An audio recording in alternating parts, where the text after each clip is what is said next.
दे पा रहे हैं, स्वान को भोजन नहीं दे पा रहे, कौवे को भोजन नहीं दे पा रहे हो, और मान लो गया ब्रह्म कपाली या कहीं पिंडदान नहीं कर पा रहे हो, तिलांजलि तर्पण नहीं कर पा रहे हो, तो एक काम जरूर करना, जल के पात्र में 2 बूंद गंगा जल डालना और वो गंगा जल शंकर को रोज 16 दिन तक चढ़ाइए, पितृदोष समाप्त हो जाए।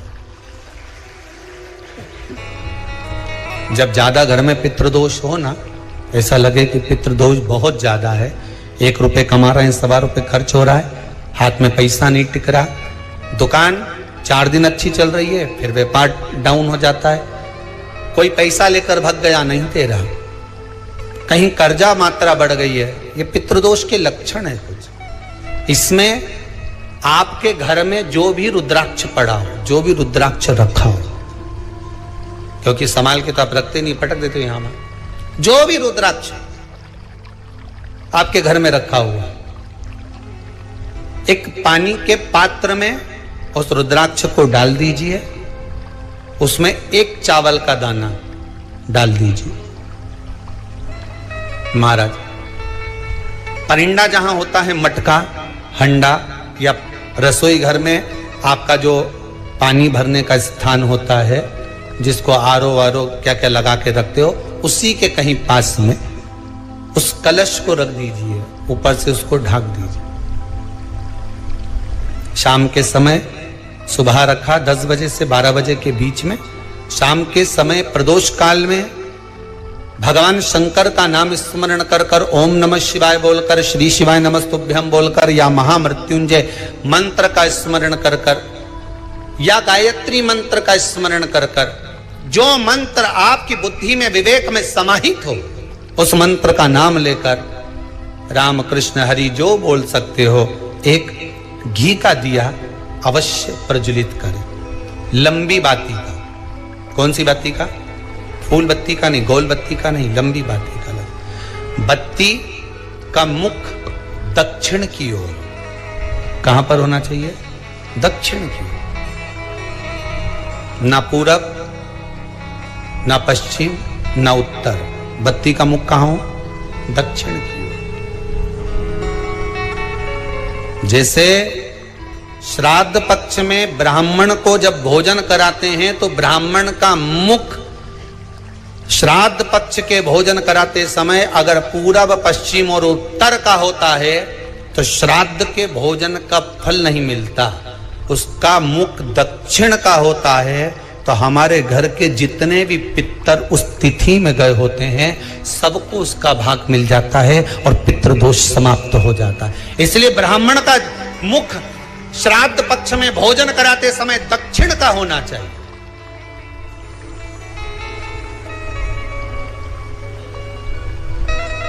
ब्राह्मण का मुख दक्षिण का हो।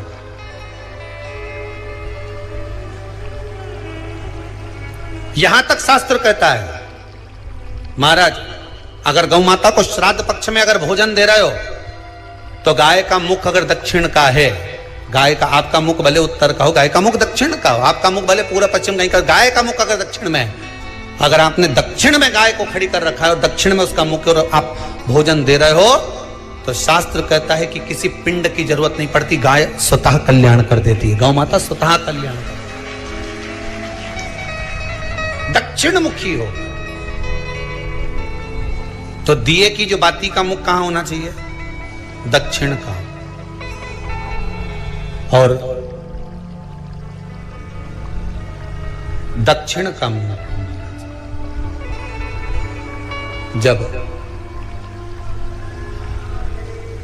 जब दक्षिण का मुख हो, दक्षिण की ओर बाती हो महाराज, तब दक्षिण की बाती जलाने के बाद में भगवान से वहीं पर प्रार्थना करें।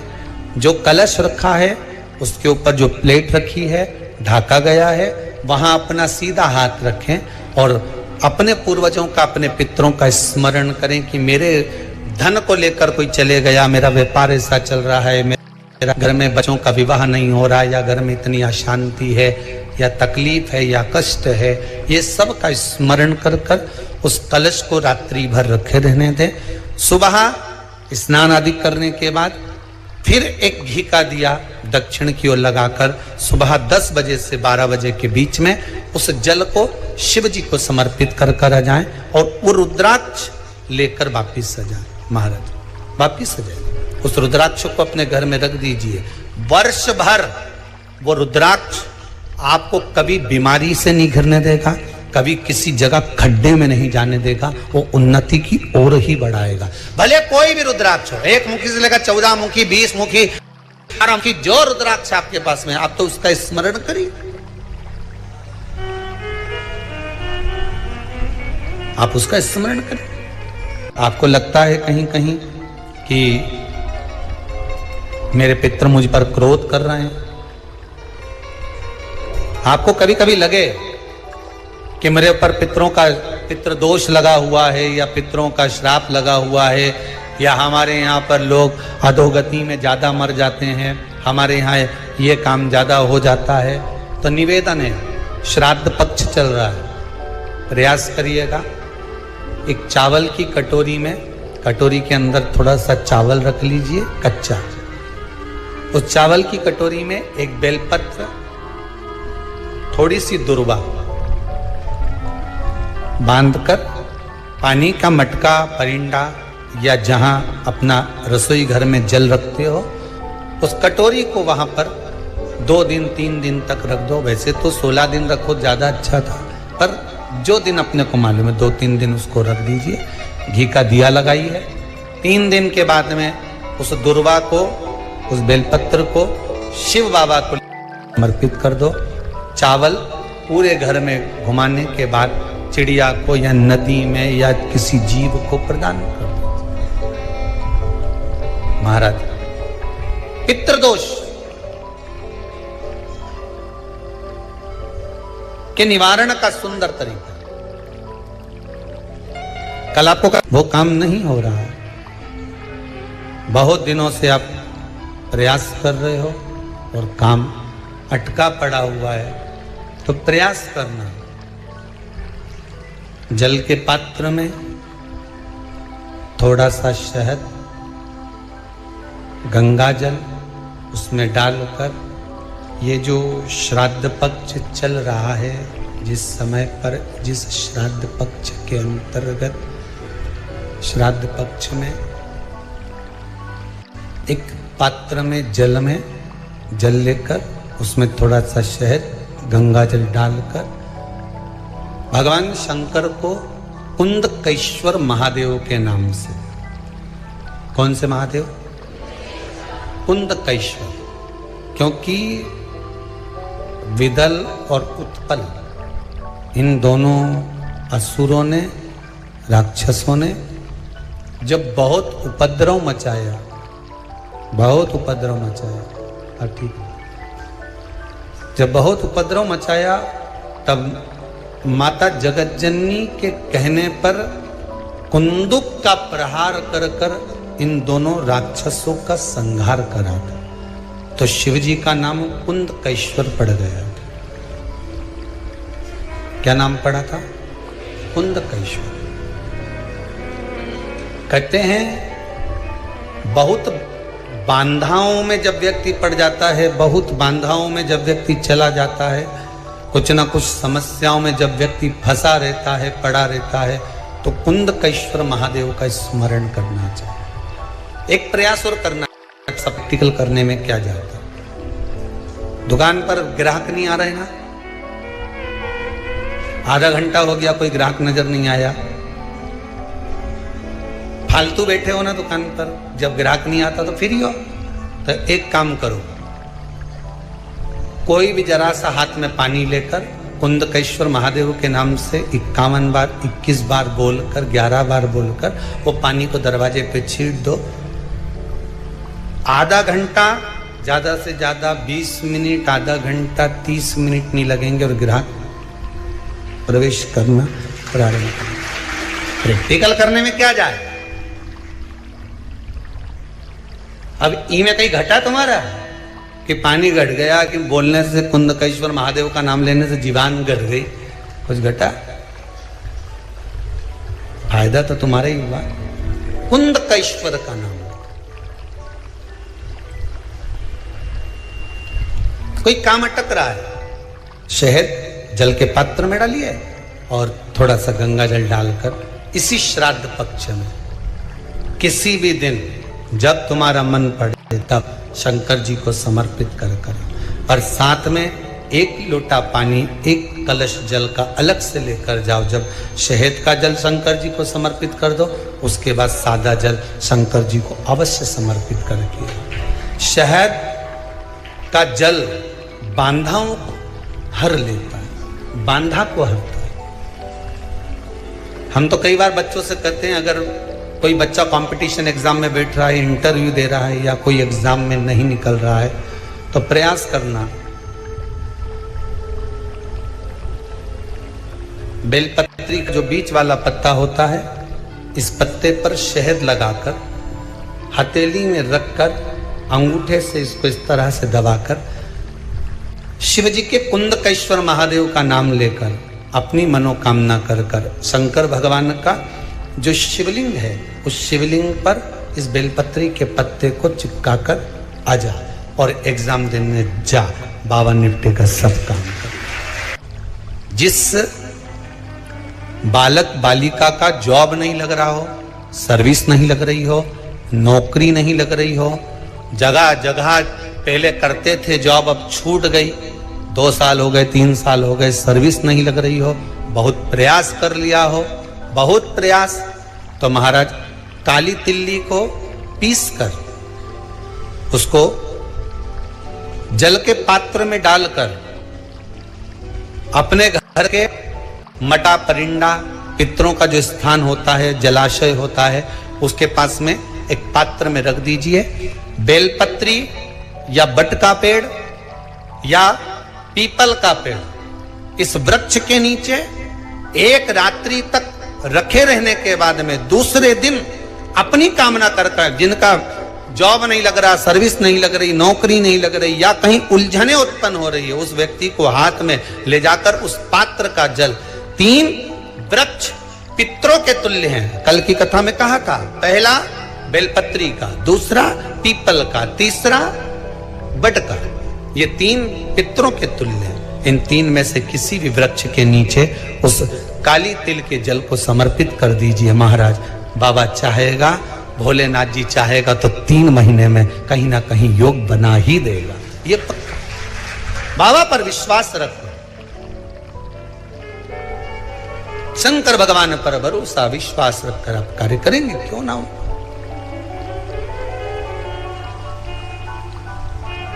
श्राद्ध पक्ष में महाराज पीपल के पेड़ के नीचे मात्र काली तिल्ली का पानी ही डाल देने से पितृदोष का निवारण हो जाता है। किसी लड़के की लड़की की विवाह शादी नहीं हो रहा हो, मंगल विवाह नहीं हो रहा हो, पानी के लोटे में थोड़ा सा काला तिल डालकर श्राद्ध पक्ष में पीपल के पेड़ के नीचे चढ़वा दीजिए महाराज। पितरों की शांति होती है, घर में मंगल कार्य होता है, मंगल कार्य हो जाता है, पितृदोष का निवारण होता है।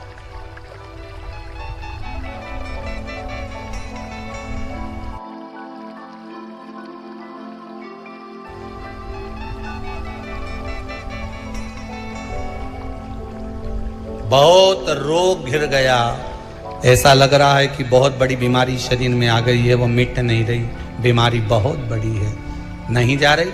सरसों का फूल भगवान शंकर को चढ़ाना प्रारंभ कर दो। सरसों तो आप अपने घर के अंदर भी बो सकते हो, उसमें पीला फूल ही जाता है, शिव जी को चढ़ाना चालू कर दो, बीमारी समाप्त होना प्रारंभ। शिव को समर्पित किया गया एक एक भाग, एक एक भाग। महाराज लगे ऐसा कि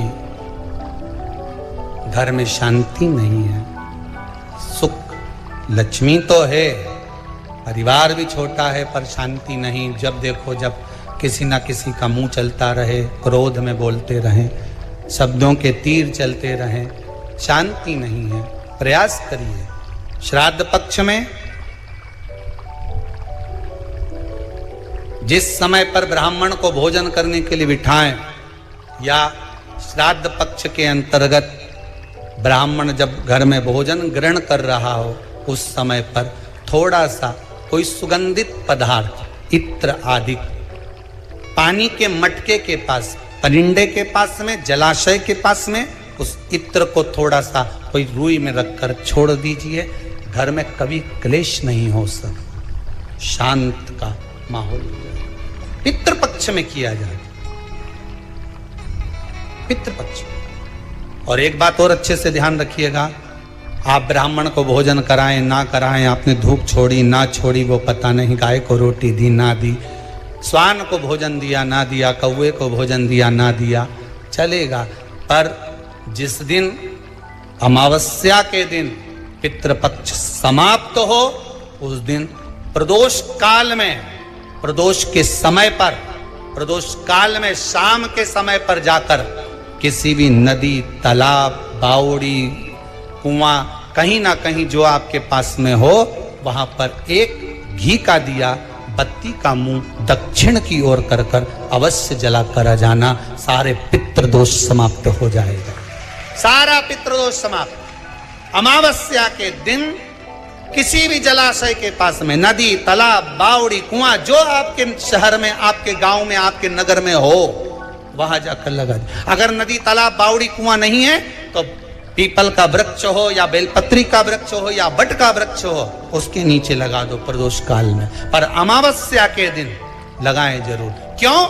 क्योंकि अमावस्या 16 दिन तक पितृ मृत्यु लोक में आने के बाद में भोजन ग्रहण करते हैं।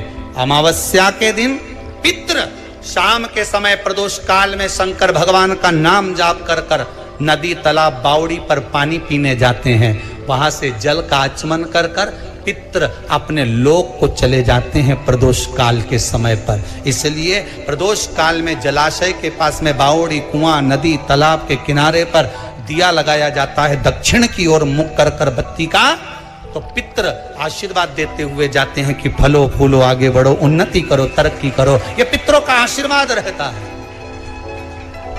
पितरों का वर रहता है। आप देंगे उसको मिलेगा, कुछ करा ना करा। फिर अमावस्या के दिन, जिस दिन पितृपक्ष समाप्त हो, उस दिन दिया दक्षिण की ओर बाती का मुख कर कर लगा। महाराज एक बात बहुत अच्छे से समझ लीजिए, जिसके घर में क्लेश होता हो, अशांति रहती हो, क्लेश रहता हो, या छोटी छोटी बात पर विवाद चालू हो जाता हो, या पति पत्नी में, परिवार में, सास बहू आदि कादिक में कहीं ना कहीं कुछ अगर विवाद रहता हो, तो शास्त्र कहता है ऐसा बेलपत्री की डंडी रहती है ना, बहुत ध्यान दीजिएगा महाराज। श्राद्ध पक्ष की कथा चल रही है, शिव महापुराण आज विराम की ओर है, ध्यान दीजिएगा। जैसे ये बेलपत्री की जो डंडी होती है, डंडी का जो भाग होता है बेलपत्री की, ऐसा बेलपत्री की 7 भाग ले लो, मतलब बेलपत्री 7 ले लीजिए। 7 बेलपत्र लेकर कच्चा जो सूत होता है ना, कच्चा सूत जो जानते हो पेड़ पौधे में माताएं लपेटती हैं, धागा जो होता है ना सफेद कलर का कच्चा धागा, जो बड़ में, पीपल में और आंवला आदि में लपेटा जाता है, कच्चा सूत, उसको शंकर भगवान और माता पार्वती का स्मरण कर कर नंदी के, जो नंदी होता है, नंदी के राइट भाग में, नंदी का एक पांव ऊंचा होता है, आपने देखा होगा आगे का पांव ऊंचा होता है, बैठते समय नंदी का एक पांव ऊंचा है, एक पांव नीचे की ओर जाता है। तो नंदी का जहां पांव ऊंचा है, उस ऊंचे पांव के पास में बैठना है। कच्चे सूत पर उस बेलपत्री के जो 7 गुच्छ हैं, 7 जो बेलपत्री के भाग हैं, 7 बेलपत्री हैं, उसको अपना नाम गोत्र स्मरण कर कर उस कच्चे सूत को लपेटना है। महाराज लाल कलर का चंदन उस बेलपत्री के पत्ते में जो अग्रभाग होता है, सबसे आगे का भाग, 7 में लाल चंदन लगाना है। महाराज उस चंदन को लगाकर आप प्रदोष के दिन, प्रदोष काल में शंकर भगवान को समर्पित अगर करते हैं तो जिस घर का गोत्र बोला है उस घर में कभी क्लेश नहीं हो सकता, वो शांति का अनुभव करता, उसमें क्लेश नहीं हो सकता। एक धागा होता है पक्का धागा, एक धागा होता है कच्चा धागा। बहुत ध्यान दीजिएगा महाराज, पक्के धागे से नहीं लपेटना सफेद। कच्चा जो धागा पीपल में, बड़ में या आंवला आदि में जो हम लोग लपेटते हैं पूजन करते समय, वो कच्चा धागा। और एक बात और आपको कहने, ध्यान दीजिएगा, अगर मान लो किसी पति पत्नी का तलाक तक की नौबत हो गई और तलाक नहीं कराना है, आपस में वापिस प्रेम बढ़ जाए, छोरी वापिस घर में रहे, बेटा उसको रखे, बहू रहे, आपस में प्रेम बढ़े, वो भले मायके चली गई हो, वो भले लड़का छोड़कर चले गया हो, अकेली रह रही हो और चाहती है कि मैं पति के साथ रहना है, तलाक नहीं होना चाहिए, हम दोनों में प्रेम रहे, वो संभाले मेरे को भी और मैं भी आदर करूं, वो भी आदर करे। तो मेरा निवेदन है, कच्चा जो सूत होता है, कच्चा जो धागा होता है, नंदी के ठीक पीछे बैठकर कोई साथ में आपके परिवार का कोई व्यक्ति चले जाए और हस्तकमल को, जिसको अपने परिवार में वापिस रहना है, उस स्त्री हो या पुरुष हो, दोनों में से कोई भी नंदी के पीछे बैठकर सोमवार की जिस दिन अष्टमी पड़े उस दिन नंदी के पीछे बैठकर हाथ को ऐसा बंद करना है, हाथ में एक बेलपत्री रखना है, सीधी सीधी बंद कर कर 7 बार उस हाथ पर कच्चा सूत लपेट देना है, उस सूत को वापस निकाल लेना है बेलपत्री के साथ। बेलपत्री के साथ में, और बेलपत्री को तो अपने पास में रखना। सबसे पहले माता पार्वती का जो हस्तकमल ऐसा होता है शिव मंदिर में, उस हस्तकमल में वो सूत जो आपके हाथ से निकला है वो उसमें डाल देना है, माँ जगत जननी से प्रार्थना कर कर। और जो बेलपत्री आपने संबंध को जोड़ने के लिए अपने हाथ में ली है वो शंकर भगवान के कटी भाग में है।